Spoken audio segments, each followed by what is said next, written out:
Vinde, Espírito Santo, enchei os corações dos vossos fiéis e acendei neles o fogo do vosso amor.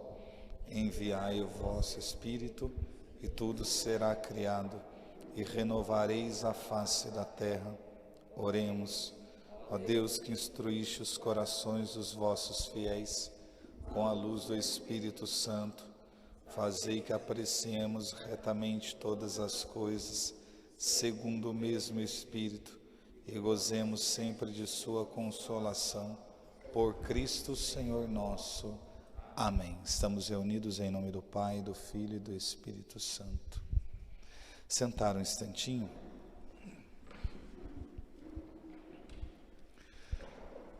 Como é a proposta hoje, nós vamos falar um pouco sobre as primeiras moradas, né? Como fala a Santa Doutora da Igreja, para que a gente possa ter a compreensão do que isso significa e também do caminho que nós precisamos percorrer, amém? Porque é muito bom nós fazermos a formação, aprendermos sobre as moradas, mas o benefício ele acontece a partir do momento que nós, como eu disse na semana passada, tomamos a firme decisão, né, de trilhar esse caminho, né, essa proposta que, como eu disse, está ao alcance de todos nós que estamos aqui, né, independente da condição em que nós estamos, é possível nós fazermos esse itinerário, como diz Teresa, é possível nós fazermos essa viagem, é possível nós darmos os passos para que a gente possa conhecer, se aproximar ainda mais do nosso Deus. Quando Teresa fala a respeito das moradas, e especificamente hoje das primeiras moradas, ela diz que a chave para que a gente possa entrar no castelo é a oração. Não existe outro meio, né? Não existe outra forma. Por isso que eu frisei bastante na outra semana, falando a respeito da vida de oração, dessa busca que nós precisamos ter, porque ela é a chave para que a gente comece, né, a visitar aí as primeiras moradas e a gente possa progredir, né, nesse caminho de perfeição, nesse chamado que Deus tem nos proporcionado nesse tempo.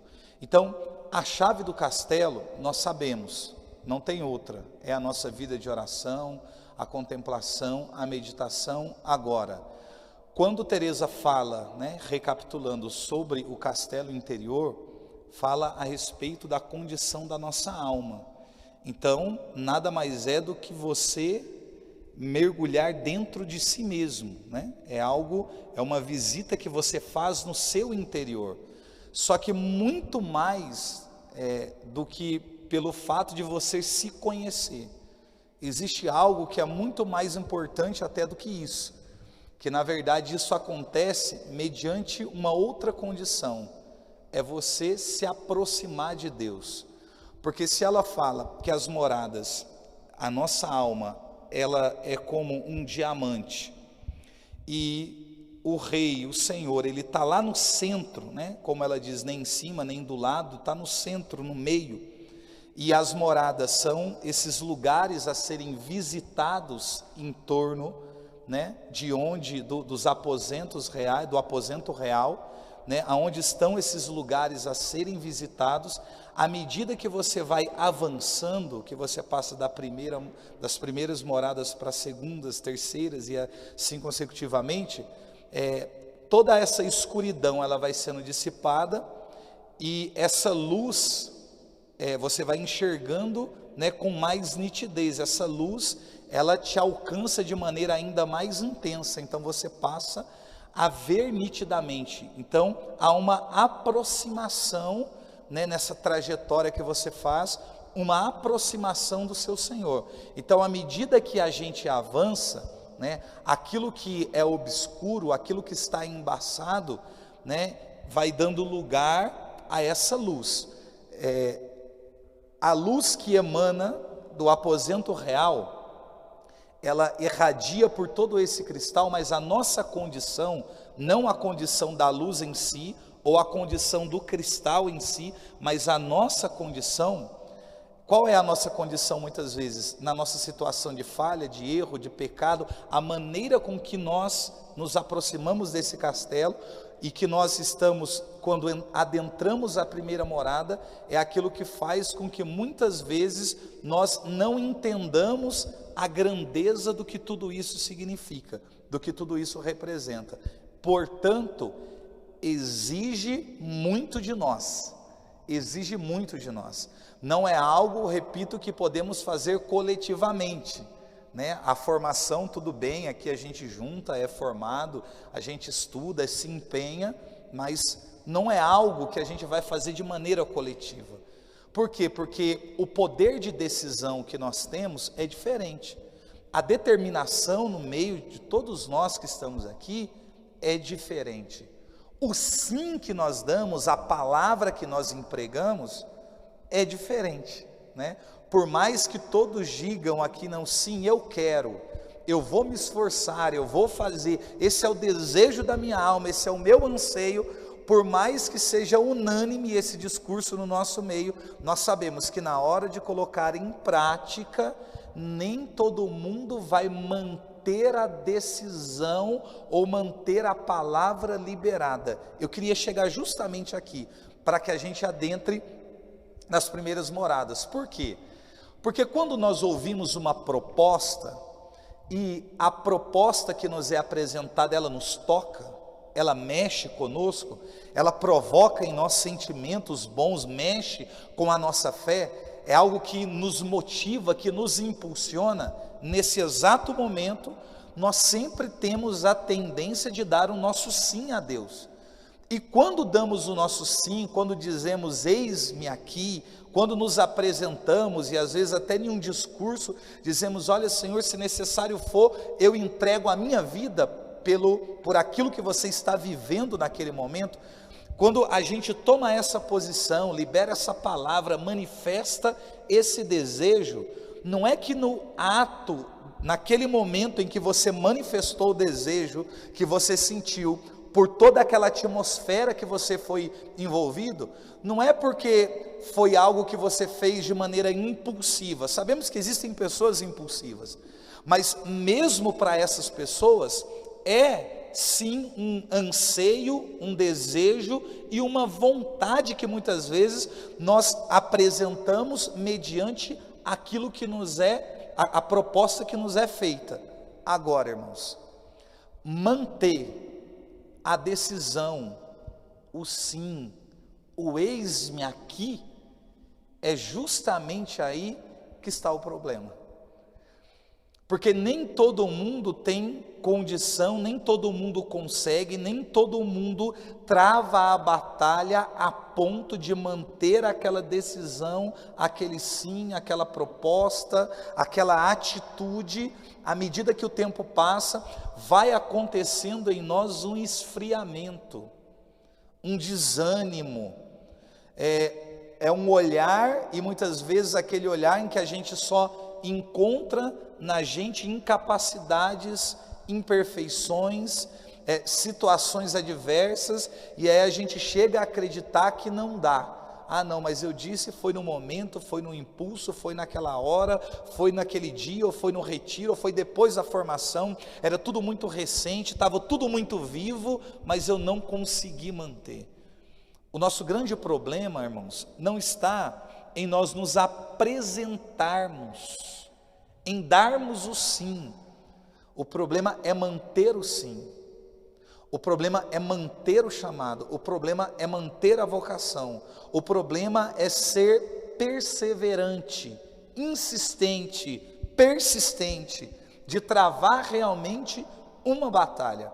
Então, logo nós temos que entender, antes de entrar nas primeiras moradas, que quando nos falta essa determinação, esse poder de decisão, quando nos falta essa perseverança, nós vamos ter muita dificuldade de vivenciar tudo aquilo que nós vamos encontrar em cada um desses lugares que nos vai ser apresentados, que não é um ou meia dúzia, né? Por isso que fala primeiras moradas, porque embora você esteja no primeiro passo, né, no primeiro nível, da maneira que você achar melhor, existem muitos lugares, milhares a serem visitados, e em cada um desses lugares que você vai passando, você vai colhendo um ensinamento, você vai aprendendo, você vai crescendo, você vai amadurecendo.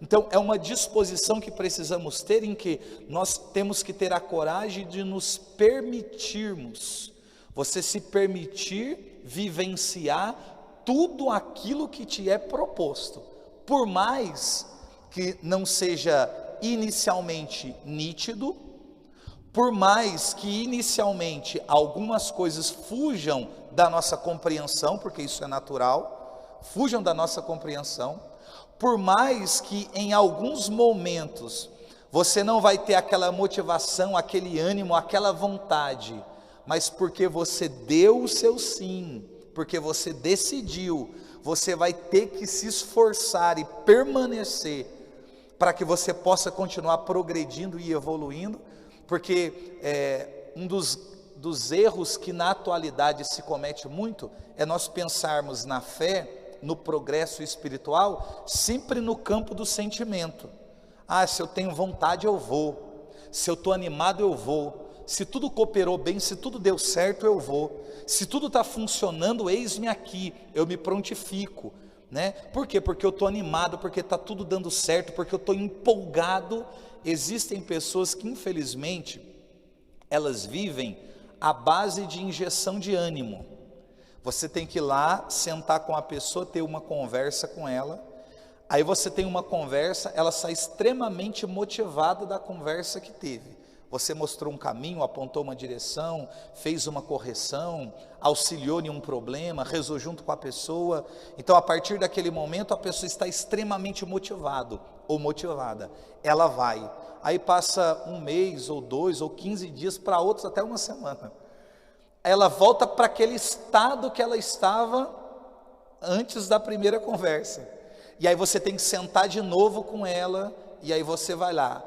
Existem pessoas que são viciadas em injeção, como quem é viciado em medicamento, ela é viciada naquela injeção de ânimo, ela está todo o tempo pedindo para que as pessoas deem sempre um empurrão, um ânimo. Tem gente que só vai assim, empurrado, sendo motivado por alguém. Gente, esse tipo de comportamento dentro da igreja nunca vai nos levar a progresso nenhum, muito pelo contrário. Normalmente essas pessoas, vai chegar um tempo aonde as pessoas que a motivava vai acabar se afastando, porque vai entender que a pessoa não quer absolutamente nada, e a pessoa que agora não tem ninguém próximo para poder motivá-la, ela vai ficar ferida, magoada, frustrada, porque todo mundo se distanciou, né? Então existem muitas coisas em nós que nós precisamos mexer. Agora, quando que nós começamos a observar as nossas atitudes, os nossos comportamentos, as nossas ações, as nossas manias, as nossas paixões, as nossas inquietações, os nossos pecados, porque muitas vezes nós estamos em um estado de pecado tão deplorável, que nós perdemos o temor a Deus no nosso coração, e nós passamos a ter aquilo que é errado como que por certo. Ou seja, aquilo que de repente a primeira vez que você cometeu, e que de repente aquilo te feriu, era algo que doeu a sua alma, de repente veio uma segunda, uma terceira, uma quarta, uma quinta, uma sexta, e lá na frente aquilo que te oprimia, te sufocava, te preocupava, aquilo que fazia doer, você já consegue cometer o mesmo pecado, só que agora você tem tranquilidade. Existem pessoas que conseguem ter a consciência tranquila, entre aspas na palavra tranquila, né? Mas consegue, como se aquilo fosse comum, porque perde o temor a Deus dentro do coração. Agora, quando é que nós percebemos quando é quem realmente somos? Porque muito se faz essa pergunta, principalmente quando se faz formação sobre crescimento espiritual, né? Sobre maturidade espiritual, sobre formação humana. Quem somos? Né? Quem você é? Você se conhece? São sempre perguntas que dão um nó na cabeça da gente. Sempre dá um nó. Só que Teresa explica isso muito bem. Por que que nós temos muita dificuldade? Por que que temos muita dificuldade em sabermos quem realmente somos? Por que que temos muita dificuldade em reconhecer o estado que nós estamos? Porque tem gente que está mal e diz estar bem. Por que que temos dificuldade em relação a isso? É justamente porque muitas vezes nós, no desejo, às vezes, do crescimento, da evolução, da maturidade, ao invés de nós nos aproximarmos de Deus, para que a luz de Deus nos ilumine e a gente veja com clareza quem somos e como estamos, na verdade nós fazemos um mergulho que ele é muito complicado e muito perigoso. É quando, querendo descobrir as nossas misérias, as nossas faltas, as nossas falhas, as nossas manias, as nossas paixões, nós nos aproximamos mais de nós mesmos do que do próprio Deus. É aí que é perigoso. É quando o homem decide ser Deus sobre a sua própria vida. É quando a gente acredita ter a resposta, a saída para tudo aquilo que fazemos e que vivemos. É quando entendemos que temos o governo e o domínio das coisas na palma das nossas mãos. É quando nós olhamos para um problema e pensamos, não, eu paro quando eu quero, eu saio quando eu quero, eu resolvo quando eu quiser. E na verdade nós sabemos que não é assim, é por conta de pensamentos como esse, que a gente vai se enredando no pecado a tal ponto, que quando nós abrirmos os nossos olhos, nós vamos perceber que nós não temos a mínima condição, né, de sair daquela situação, e nem de tão pouco, muitas vezes, de conseguir respirar, né, de maneira em que a gente possa viver ou sobreviver, porque a gente vai se enredando com tudo aquilo. Então não se trata de um mergulho no nosso interior, para que a gente se conheça, saiba quem somos ou o estado em que nós estamos vivendo, a partir de nós mesmos, irmãos. Não é isso. A espiritualidade, aquilo que Teresa nos ensina, não é isso. Porque para ela é assim, quanto mais você conhece a Deus, mais você se conhece. Os padres da igreja usavam uma fala que eles diziam assim: diante de algumas situações, quem pensa erra, mas quem se aproxima de Deus ou quem ora, acerta. Eles colocam antes da fala a frase, diante de algumas situações, porque existem coisas que são questões suas. Existe coisa que a gente não precisa consultar a Deus para saber se é certo ou se é errado. Existem coisas que o bom senso, que a moral, que a ética, né, que a honestidade, que a gente já tem como parâmetro, como regra, a gente sabe muitas coisas, o que é certo e o que é errado. Agora, diante de algumas questões, os padres da igreja vão dizer, quem pensa erra, porque eles dizem no ato de pensar, naquele ato de você consultar a você mesmo, diante de uma situação que parece não ter saída, você olha para aqueles, eu vou ver o que eu posso fazer para resolver esse problema. Você olha para a tua vida toda tumultuada, eu vou ver o que eu posso fazer para resolver o problema. Você olha para o casamento acabando, eu vou ver o que eu posso fazer para resolver o problema. Olha para o filho que está na drogadição, vou ver o que eu posso fazer para resolver o problema. Existem coisas que são questões nossas, sim. Só que eles estão dizendo, existem situações que a gente só vai poder tentar dar um passo, resolver, conversar, se aproximar, à medida que eu enxergo aquilo nitidamente. Porque o grande problema nosso, e nós não conseguirmos resolver muitas questões, é porque não vemos com clareza. E por não enxergarmos com clareza, tomamos decisão em cima daquilo que é turvo, né? É como Pedro, os discípulos na barca, na quarta vigília da noite, Jesus. Qual é a reação dos discípulos? A Bíblia, né, a tradução Ave Maria, diz que eles soltavam gritos de terror e disseram: é um fantasma. Não é muito comum para discípulo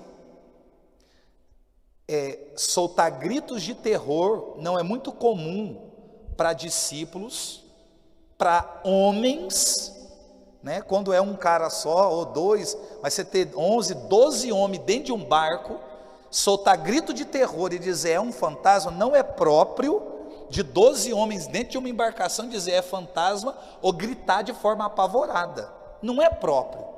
Só que a cena que eles viam era o quê? Era turvo, não dava para ver nitidamente. Então, como não era nítido aquilo que eles estavam vendo, a atitude que eles tiveram foi a pior possível: se desesperar, gritar e pensar que Jesus era um fantasma. E eram homens que caminhavam com o mestre, a ponto de Jesus dizer: tranquilizai-vos, sou eu.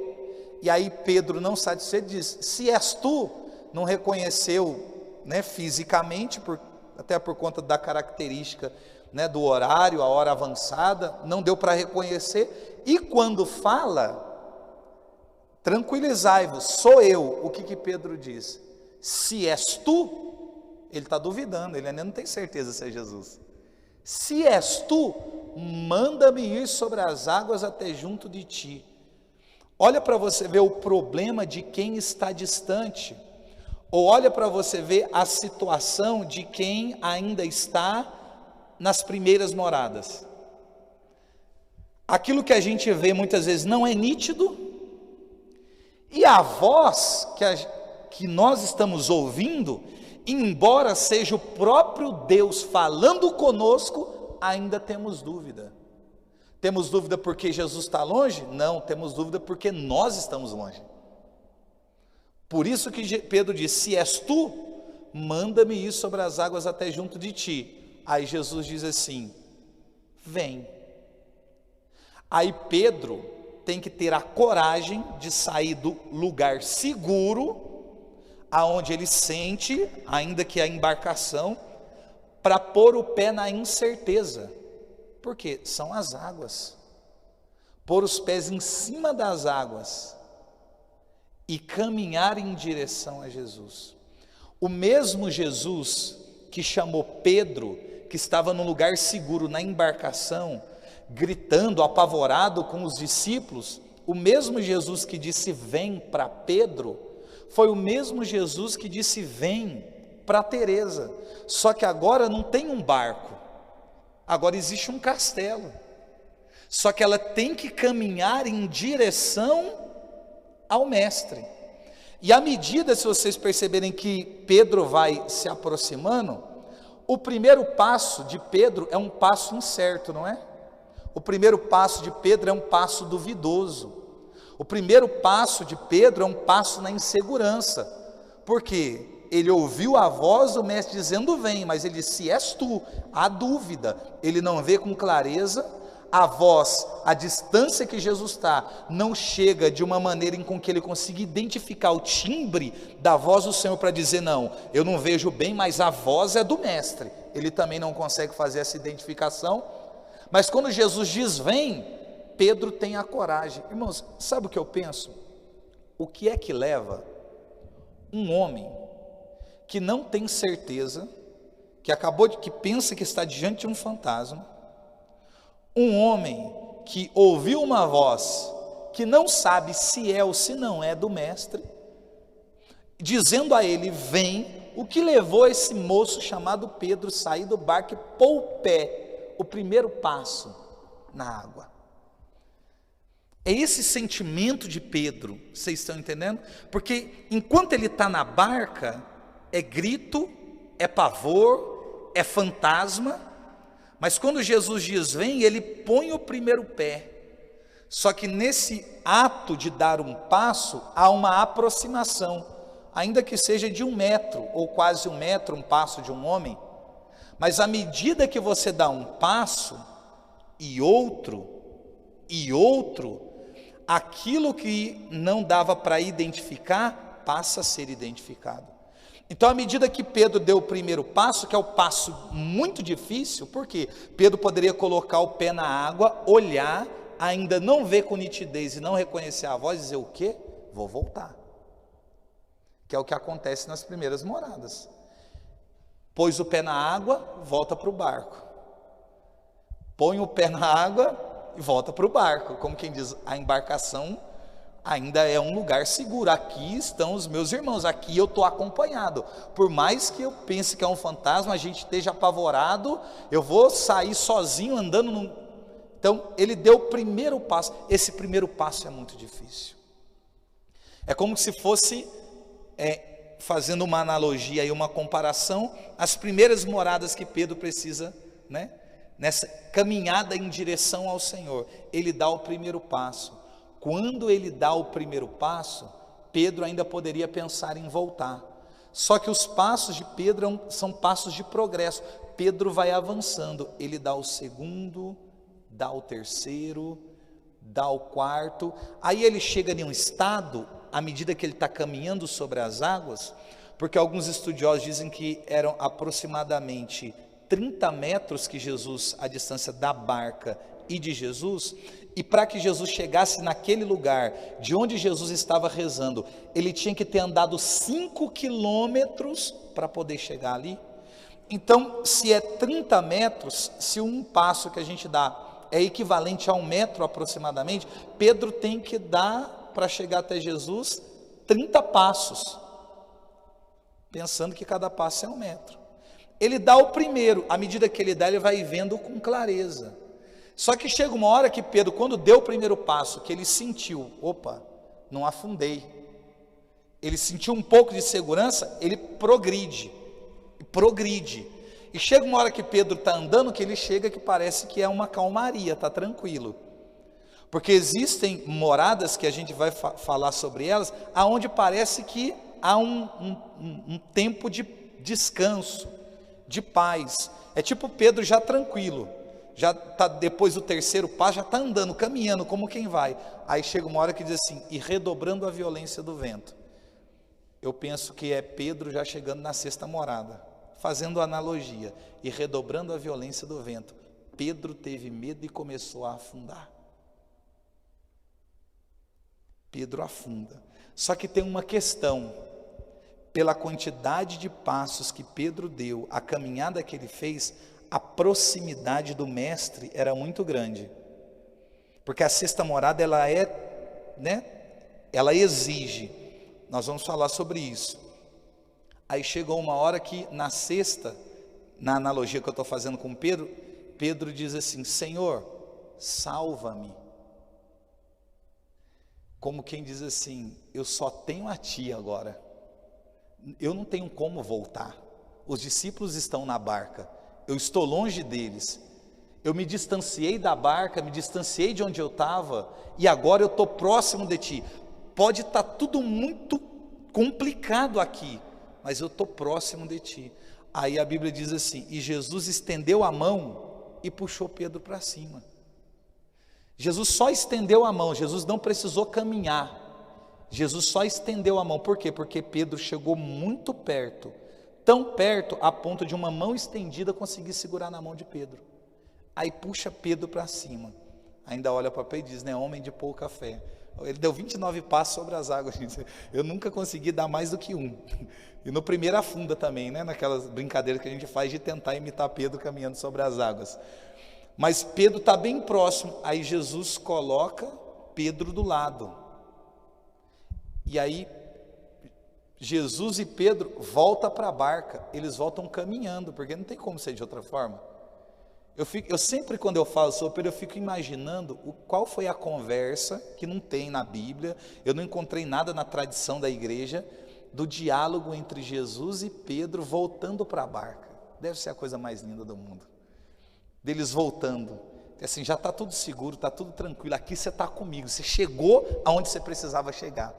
No final de tudo, esse mesmo Jesus que disse vem para Pedro, disse vem para Teresa, e está dizendo vem para a gente. Agora, será que a gente, assim como Teresa ou como Pedro, a gente tem coragem de entrar? Pedro, no caso de pôr o pé na água, pela quarta vigília da noite. Teresa, de pegar a chave e abrir a porta do castelo. As primeiras moradas é quando a gente abandona os pecados, confessa os pecados mortais. É aquilo que ofende a Deus, aquilo que condena a nossa alma. É aquele momento em que a gente olha para a vida, o estado que a gente está vivendo, e há no nosso coração um desejo de romper com aquilo, um desejo de romper com aquilo. A gente olha para a nossa falta, olha para a nossa falha, olha para os pecados que a gente comete, ou os que nós estávamos cometendo, olha para toda aquela situação, e há no nosso coração um desejo de romper com aquilo. Só que é assim, não é só a questão de nós olharmos para a nossa vida, olharmos para a nossa situação e dizer, não, eu preciso confessar. Aí a gente vai, procura o sacerdote e confessa. Chega lá, confessa os pecados, recebe a absolvição, o perdão dos pecados. Mas a questão é a decisão que nós temos. Isso é muito importante, irmãos. Se a gente não trabalha isso, a gente não consegue caminhar em lugar nenhum. É como se a gente ficasse a vida toda, entra no castelo e sai do castelo, entra no castelo e sai do castelo, nessa dinâmica a vida inteira praticamente. Essa decisão, porque vocês já perceberam, pelo menos comigo já aconteceu, e eu não vou dizer que são poucas vezes, muitas vezes, um sentimento após a confissão de que eu sou a pessoa mais miserável do mundo. Por quê? É quando você senta com o sacerdote e você confessa os mesmos pecados. Gente, eu não tenho pretensão nenhuma de vir aqui dar formação para vocês e dizer, olha, eu sou santo, eu sou bonzinho. Não. O Charles é terrível. É muito doloroso esse sentimento. E você quer ver uma miséria ainda pior, que eu já tive e eu já fiz isso? É quando eu procuro lá o Padre Sebastião, um exemplo, Procuro o Padre Sebastião e confesso. Nos 10 pecados que eu confessei, tem 5. Aí daqui um mês, mediante a necessidade, eu voltei, tem mais 12 ou 30, mas aqueles 5 está ali. Aí de repente passou o ano inteiro, 1 ano e meio, aqueles 5 me acompanhou o ano inteiro. Aí porque eu não consegui vencê-los, eu mudo de padre. Eu falo, não, eu vou mudar o padre. Porque dá até a sensação que o sentimento de gente, que o próprio sacerdote, é um sentimento humano, da gente. Que muitas pessoas já partilharam comigo a mesma coisa, o sentimento de assim, nossa, o padre não aguenta mais me ouvir confessar a mesma coisa toda vez. Aí às vezes a gente prefere mudar de padre do que enfrentar de verdade os nossos limites. Irmão, isso na gente é terrível, isso é muito complicado. Porque a questão não é mudar de um sacerdote para o outro, não, a questão não é essa, nós sabemos, a graça do sacramento, que não tem como falarmos de moradas sem os sacramentos são a artéria da igreja, não tem como. Agora, eu confesso, agora estou em estado de graça, mas não há uma decisão em romper, em abandonar, em quebrar, a gente vai ficar a vida inteira entrando e saindo, a vida inteira. Porque às vezes nós temos o desejo de ir sim confessar os nossos pecados, só que nos falta o desejo de lutar verdadeiramente contra eles, que é uma coisa que não depende do sacerdote. A função do sacerdote em relação a isso é outra. A condição da decisão, ela é nossa, não tem como ser diferente, é uma condição nossa. Se nós soubéssemos as dores que nós causamos no nosso Senhor com os nossos pecados, as nossas faltas, a nossa negligência, o pecado mortal que nós cometemos, se você entendesse a sujeira, né, que isso provoca, irmãos, nós pensaríamos, nós lutaríamos para a gente viver de maneira diferente que a gente vive. Eu conversava até com o Edmar numa partilha antes de vir para cá, e disse para ele,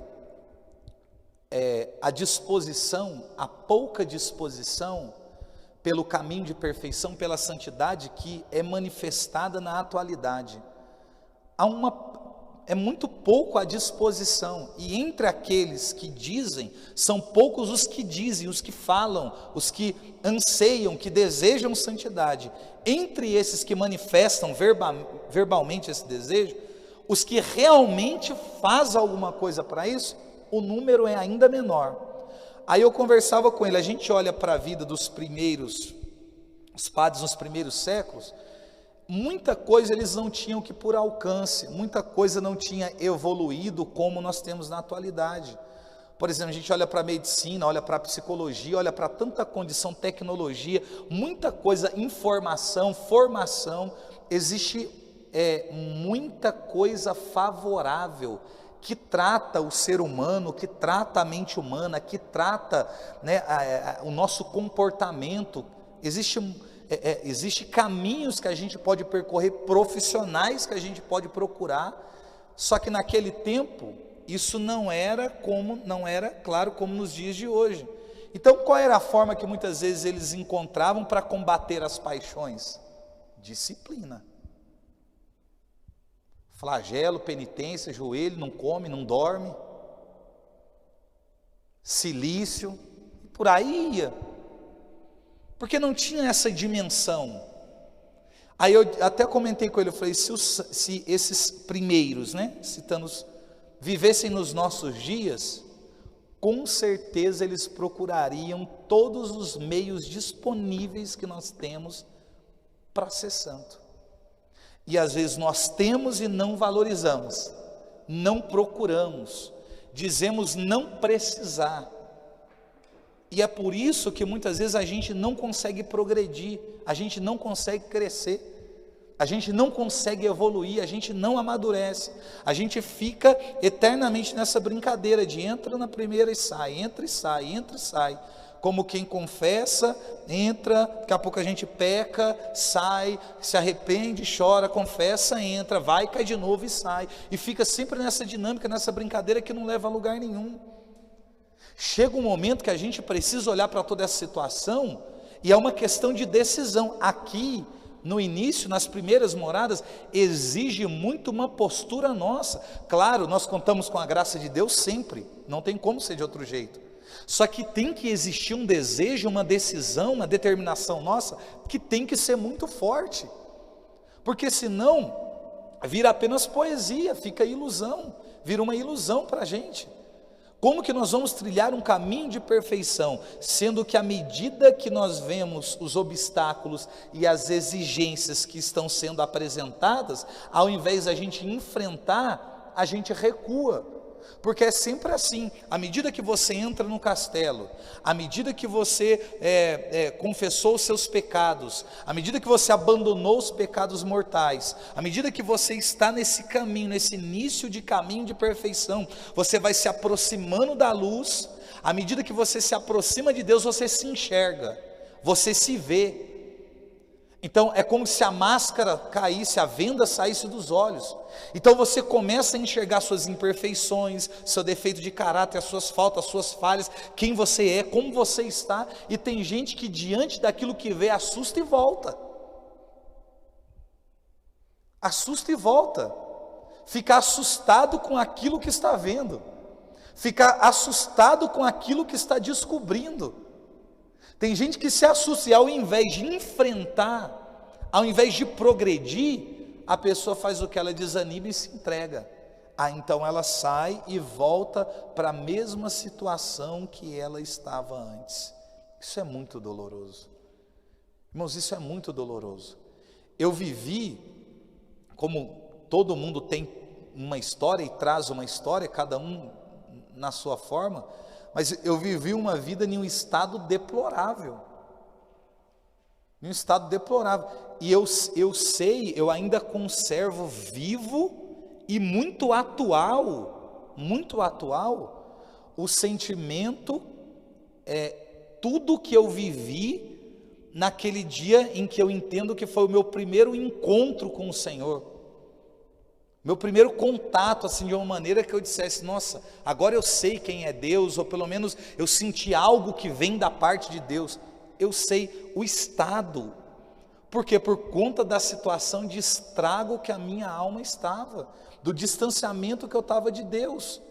Porque imagina você em contato com o Senhor, né, mesmo que em um momento de oração, no formato que seja, mas você entra dentro de um ambiente, você se sentindo sujo, tendo tirado a vida de gente, tendo sido preso, tendo usado droga, tendo feito tudo que não prestava. Quando a pessoa me dizia assim, olha, entrega a sua vida para Jesus, sabe qual era o meu pensamento? Deus nunca vai aceitar uma pessoa como eu. Eu não conseguia pensar, nossa, que bom. Não, eu não tinha esse pensamento. Por quê? Eu não sei se já aconteceu com você, quando você passa por alguma situação e parece que a sua vida ela passa meio que em questão de segundo na mente, assim, diante dos olhos, parece que passa uma história rapidamente. Foi o que aconteceu comigo naquele dia, só que eu só via tragédia. Quais as tragédias? As que eu estava envolvido, da minha história de vida. Tudo que não prestava, toda tragédia. É como se naquele momento eu tivesse tido a consciência da gravidade das coisas que eu tinha feito. Porque eu já estava em um estado de pecado tão grande em que eu fazia as coisas de maneira muito simples, muito comum.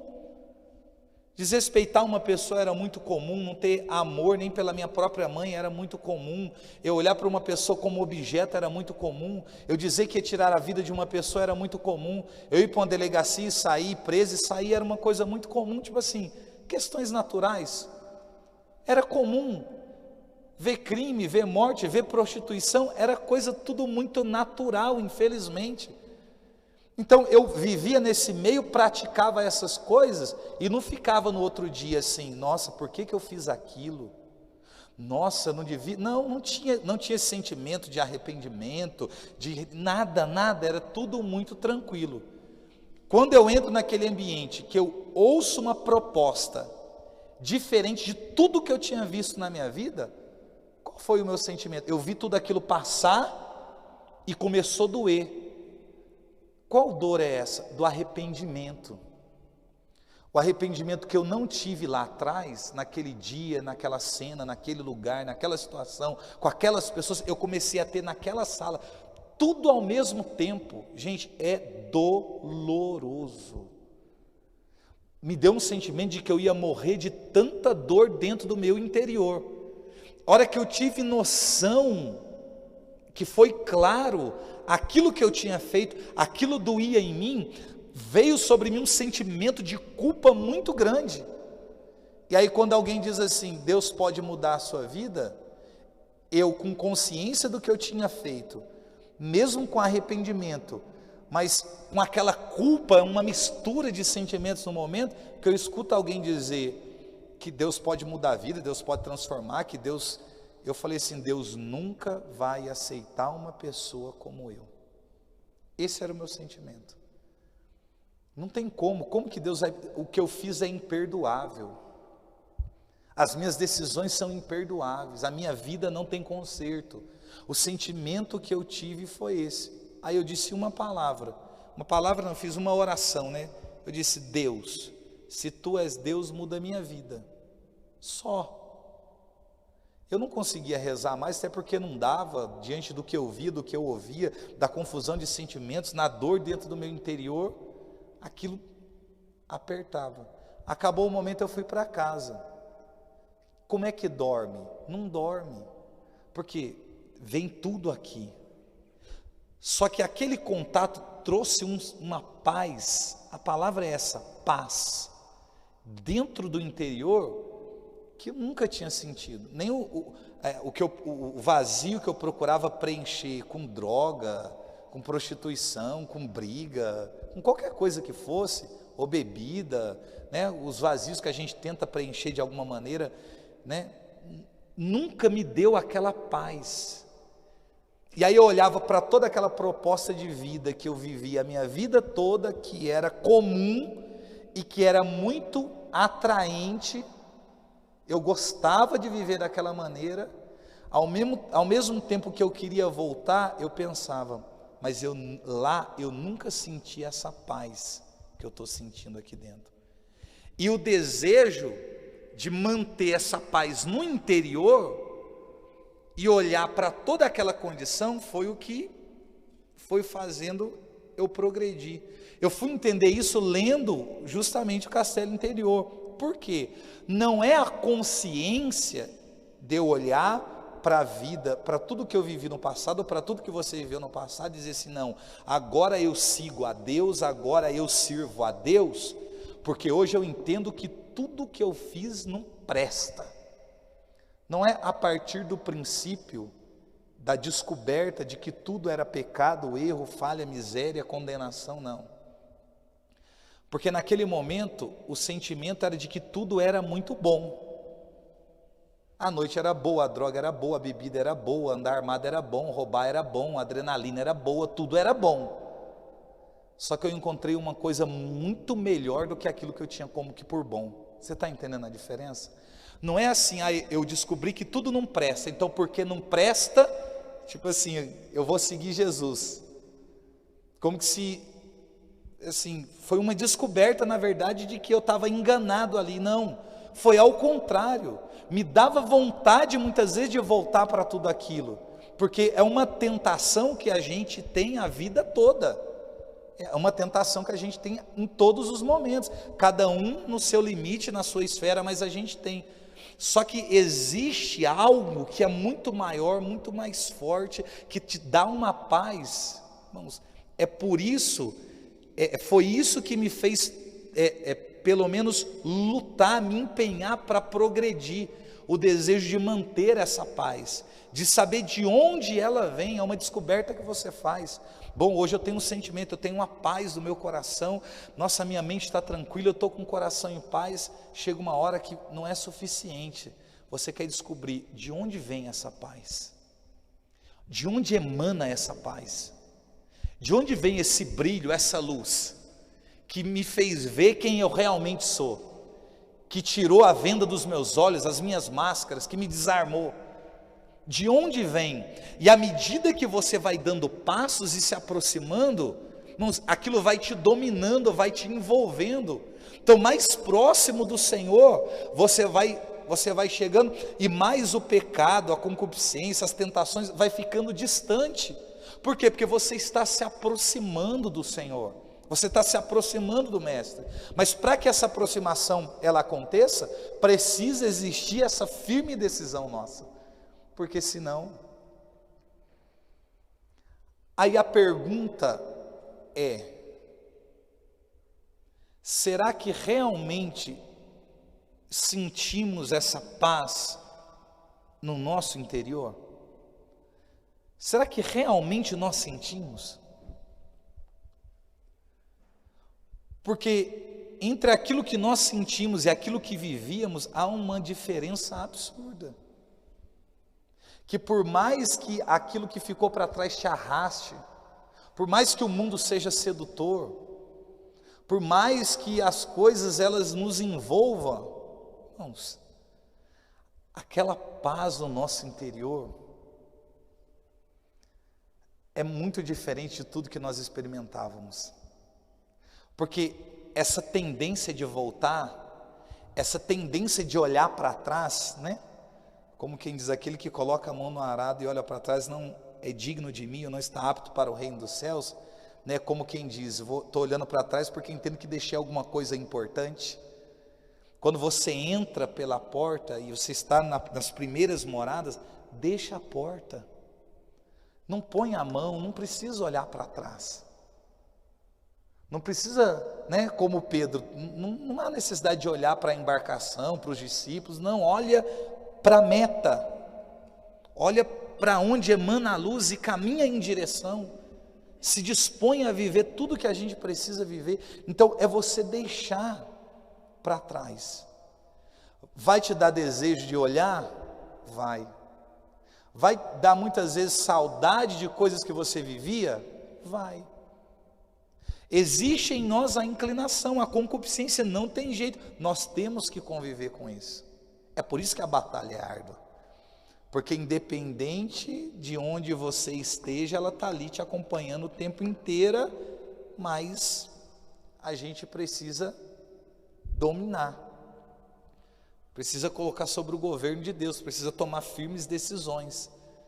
Então é esse desejo de nós deixarmos a porta, olharmos para o foco, para o nosso Senhor, procurarmos a meta, o alvo a ser atingido, o aposento real e caminhar em direção ao Senhor. Mas esse primeiro passo é muito doloroso. É muito doloroso porque é um parto. É um parto. Esse primeiro passo ele é gerado na dor, e muita dor. Muita dor, porque por mais que a gente caminhe na igreja, você com o tempo que você caminha na igreja, 5 anos, 10 anos, 18 anos como eu, até mais tempo, gente, existem muitas coisas que se você se descuida, logo te remete a situações trágicas na sua vida. Existem coisas que passaram que você nem se lembrava mais, mas que por conta de um acontecimento te deu saudade de uma situação. São coisas que a gente enfrenta, não tem jeito, a gente enfrenta. Outro dia do lado de casa, um vizinho lá ligou uma música, aí estava tocando uma música do Racionais MCs.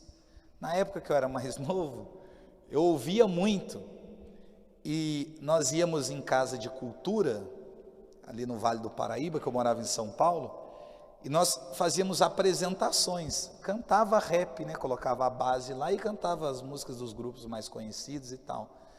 E aí o vizinho tocou uma música, colocou um som lá, tocou uma música que era uma das músicas da época lá que eu ouvia. E a hora que tocou a introdução da música, a batida da música, o início da base, eu já comecei a cantar a música. Gente, isso já faz mais de 20 anos, eu comecei a cantar a música, e eu puxei a música e cantei a música, mas não cantei a música toda, cantei um trecho da música, um trecho inicial, e no tempo que eu estou cantando a música, uma música, um rap, veio um sentimento assim, o que você está fazendo? O que você está fazendo? Aí eu parei, aí falei, nossa, o que eu estou fazendo? Uma coisa assim, muito, aconteceu natural. Falei, nossa. Aí na hora me deu uma inquietação no coração, e me veio um sentimento, uma palavra, uma voz dentro do meu interior, dizendo assim, Charles, é sempre assim. A hora que você menos espera, a hora que você descuida um instante, você cai. Hoje pode ser uma coisinha mínima, que talvez não tenha cometido um pecado, a letra não falava nada de absurdo, o início da canção, nada.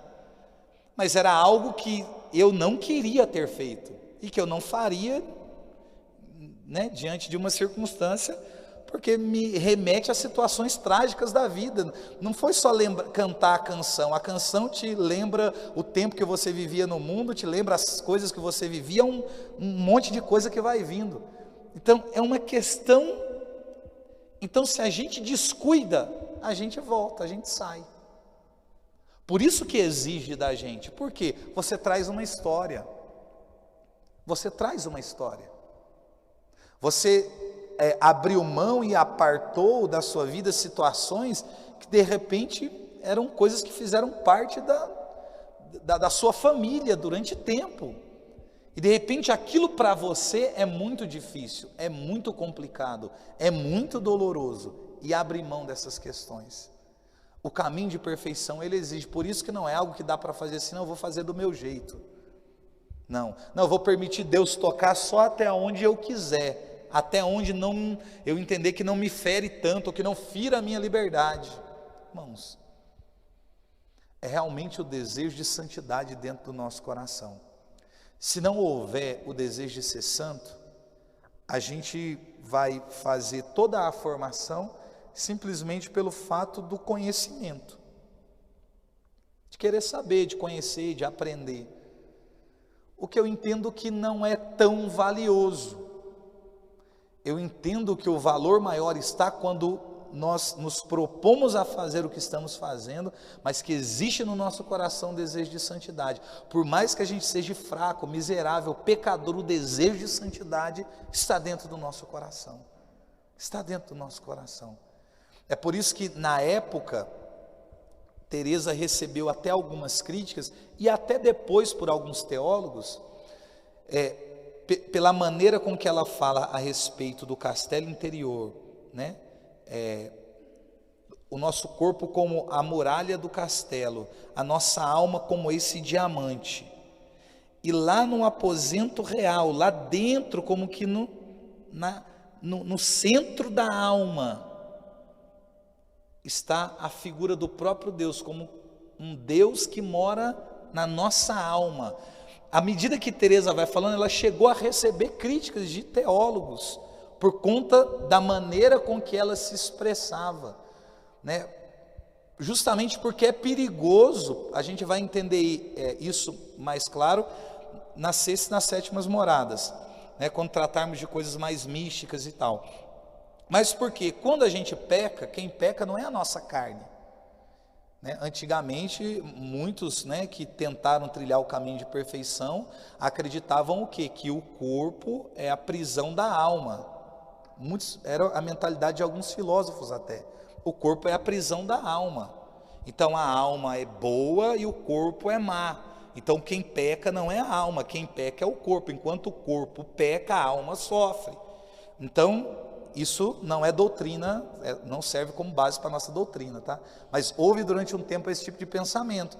Então o que muitos chegaram a acreditar? Então se a alma ela é lesada quando o corpo peca, né, fazendo aí uma dicotomia, uma separação, castiga o corpo. Que para muitos a dinâmica era essa.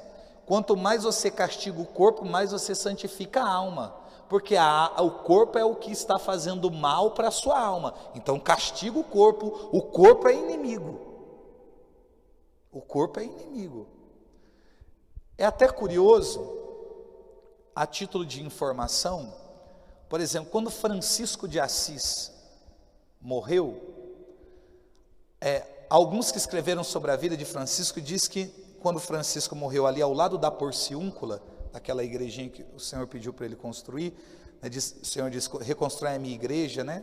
A visão que ele teve do Senhor falando com ele lá diante da cruz de São Damião, e ele pensou que era para construir uma igreja mesmo, e construiu lá, né, a Porciúncula, que significa pequena porção. Ele morreu ali do lado da Porciúncula, e antes de dar os últimos suspiros ali, diz que apareceu um anjo para Francisco, e disse para Francisco, Francisco, Francisco. E quando chama assim duas vezes é tipo uma atenção, né? Pedro, Pedro. Francisco, Francisco. Se você tivesse cuidado mais da sua saúde, você poderia ter ajudado mais pessoas. Gente, nós estamos falando de Francisco de Assis. Francisco de Assis, estando para morrer, recebeu uma repreensão do anjo. Se você tivesse cuidado da sua saúde, você poderia ter feito ainda mais do que você fez. Santo, um imitador de Jesus Cristo, grande homem, sem dúvida, mas só para vocês verem, né, que os acontecimentos em torno da vida dos santos, a mentalidade de cada um. Não que Francisco tivesse essa mentalidade de castigo do corpo, não é isso, porque senão a igreja não teria dito, né, como diz que ele é santo e é santo, não teria feito isso. Mas só que Francisco foi um homem muito penitente, muito penitente. muito penitente. Isso pode-se dizer que de repente ele tenha feito algum exagero ou outro? Pode ser que sim. Pode ser que tenha feito algum exagero ou outro, porque, gente, é um ser humano, nós estamos falando de super-herói. Não é um outro Deus encarnado, não, é um ser humano, que tem as suas no desejo de agradar a Deus, de fazer a vontade de Deus. Muitas vezes a gente fica em débito, e muitas vezes a gente se excede. E aí eu uso uma frase que é da espiritualidade monástica, que eu já usei com vocês aqui em outra formação. Os monges dizem: todo excesso tem origem nos demônios. A vida do caminho de perfeição é a vida de equilíbrio. De equilíbrio.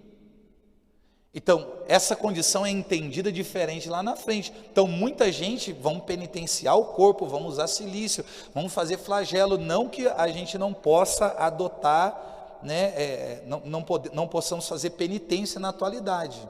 A igreja não diz que a gente não pode fazer, só que existe todo um acompanhamento, uma forma, os parâmetros em que isso possa ser feito. Existem coisas em nós que pode ser trabalhada de outra maneira, mas não é algo que é descartado pela igreja, não. Mas não assim do jeito que a gente pensa: vou fazer uma disciplina, vou me flagelar, vou castigar o corpo porque eu vou ser mais santo. O que vai ter, que culpa tem as suas pobres costas, como dizem alguns santos, por conta da sua negligência e desobediência. Você é desobediente e negligente, quem sofre as suas costas. Então toma a decisão e vai, não tem jeito. Então quem peca é a alma. De onde é que vem a vontade, o desejo? Então quem é que se suja, quem é que se enreda? É a alma. O ser humano, ele é um todo. Não tem como fazer essa dicotomia, essa separação, dizer uma coisa é má, outra coisa é boa, não. Foi por isso que muitos tiveram dificuldade de entender o que Teresa está dizendo. Vocês compreendem? Porque se a alma peca, como que Deus habita na alma? Como se Deus habitasse em um ambiente que fosse pecaminoso. Só que a nossa doutrina explica isso muito bem a partir do batismo. A partir do momento que você é batizado, você é templo do Espírito Santo. O Espírito de Deus habita em nós. Agora, a condição do pecado, a condição da sujeira, a condição da imundície que o pecado, ele faz na gente, isso não alcança, não toca, não lesa a Deus. E nem ofusca o brilho que emana de Deus. Quem fica ofuscado somos nós. É por isso que quando você entra no castelo, você não enxerga com clareza. Porque o brilho que está no centro tem dificuldade de transpassar. Só que à medida que você avança, você percebe que o brilho vai se tornando cada vez mais forte, até você chegar na sétima morada, que é você junto com Deus, que é o estado que você já não peca mais, que aí é uma outra condição, já é uma outra condição. Só para vocês terem a noção da gravidade do pecado, aquilo que ele provoca. Imagine se nós tivéssemos a condição mesmo, de visualizar isso, de visualizar essa cena dessa sujeira nesse cristal, a partir dos nossos pecados. Se você olhar, por exemplo, para a sua vida, para quem você é, para tudo que você faz, e você conseguisse enxergar o cristal como sendo a sua alma, o brilho que emana do próprio Deus que está no centro, você no primeiro aposento, ali nas primeiras moradas, será que chegaria algum reflexo de luz aonde você está? Sempre chega. É por isso que a gente tende a avançar. Algo nos impulsiona a avançar. Mas de que maneira esse reflexo chegaria ali? Eu fiquei tentando fazer essa meditação em casa a partir de mim. Porque é uma proposta que eu também preciso viver. Eu fiquei tentando, projetar isso na minha mente, de como seria. Porque eu sei quais são as minhas falhas, os meus erros, os meus pecados, as minhas misérias, eu as conheço. Eu conheço as minhas misérias. De repente ainda eu vá descobrir muito mais coisas sobre mim. Mas existem algumas coisas que são muito evidentes. Então eu fiquei tentando projetar isso. Então somos nós, na verdade, com as nossas atitudes, os nossos pecados, que impedimos com que essa graça, ela nos alcance. Então a questão não é um Deus distante do homem, mas é a postura do homem em se distanciar de Deus. É como Adão, vocês lembram quando Adão peca? Deus desce todos os dias, à hora da brisa da tarde, para poder falar com Adão, para poder falar com Eva. Relacionamento, koinonia, comunhão, diálogo, estado de graça, de maneira plena ali. Deus se comunicando com o homem, Deus se comunicando com a sua criatura. Aí o homem peca. Quando ele peca, ele se dá conta do que fez. O que é que ele se lembra? Todos os dias, à hora da brisa da tarde, Deus vem, porque isso acontece todo dia. Quando chega o momento de Deus vir, eles escondem. E aí Deus começa a dizer, como quem diz para Pedro, Vem, se és tu, manda-me sobre as águas que está junto de ti, vem. Dá o sentimento que Adão e Eva, eles fizeram um caminho inverso de Teresa. Teresa conheceu o castelo por fora e teve o desejo de entrar e entrou até os aposentos reais. Adão e Eva conheceu o castelo dentro do aposento real, mas eles foram indo da sétima para a sexta, para a quinta, para as quartas, para as terceiras e saindo, até se esconder atrás de uma árvore, como quem se esconde atrás de uma porta. E Deus dizendo, Adão, cadê você? Aí ele disse, aqui, Senhor. Aqui aonde? Porque eu te procuro aonde eu sempre te procurei. Eu tento te ver aonde eu sempre te vi e não te vejo. Aí diz, aqui, atrás das árvores. Ele está escondido de Deus. Ele saiu daquele lugar e se escondeu de Deus. E aí, Deus começa um caminho nas Sagradas Escrituras, onde Deus começa a procurar o ser humano, se aproximar do ser humano, para dar ao ser humano a possibilidade de retomar o caminho, de fazer o caminho novamente. Aí vocês lembram que Adão e Eva saem para fora do Éden, Deus coloca anjos para guardarem ali a entrada, com espadas e tudo, coloca ali. Para quê? Para que ele não possa entrar. Porque no estado em que eles estão, eles não podem estar naquele determinado lugar.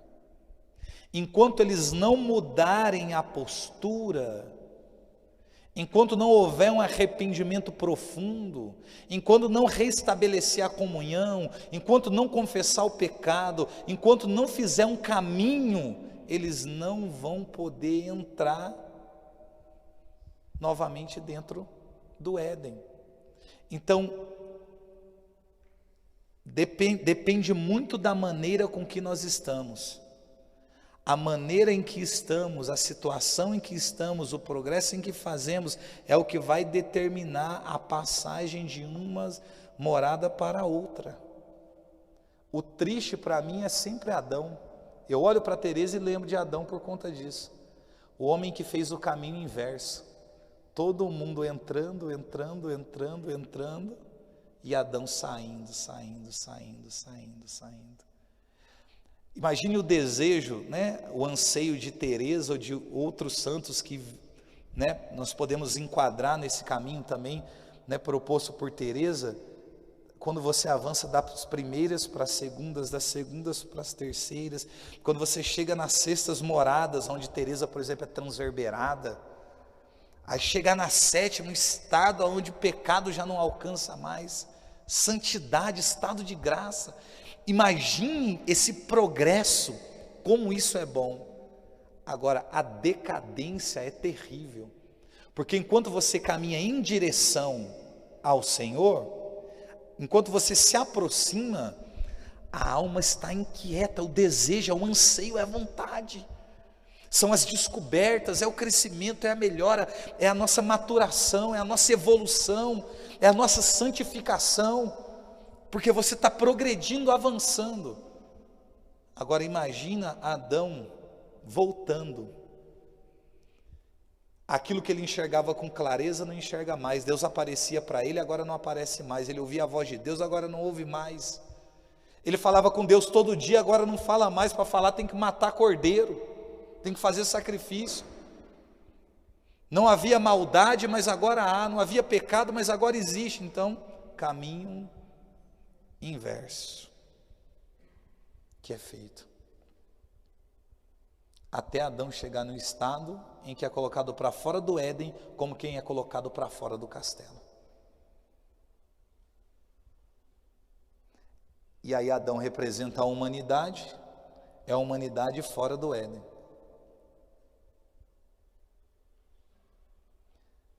É por isso que quando o Senhor, né, nos levar, nós seremos como que colocados novamente dentro do Éden. Que lugar é esse? O lugar aonde o homem nunca deveria ter saído. Existe um lugar que é reservado para o homem, para a mulher, que é onde, gente? Junto de Deus. Junto de Deus. Junto do Senhor. Mas são os nossos pecados, as nossas faltas e as nossas misérias que nos colocam distante do Senhor. E à medida que eu vou rompendo com todas essas coisas, eu vou me aproximando de Deus. Que o nosso Senhor trabalhe no nosso coração essa firme decisão de trilharmos o caminho de perfeição, assim como fez Teresa de Ávila. Que a gente, mesmo olhando para a condição de Adão, a condição de Eva, e vendo toda a decadência espiritual, o distanciamento de Deus, que infelizmente eles viveram, que isso, em nome de Jesus, isso fique distante de cada um de nós, mas que haja no nosso coração esse desejo de avançar, esse desejo de progredir, confessar as nossas faltas, os nossos pecados, manter a nossa vida em dia, em estado de graça, lutar para não pecar, travar um combate, ter o desejo de se aproximar de Deus, sem medo de descobrir quem nós realmente somos. Amém?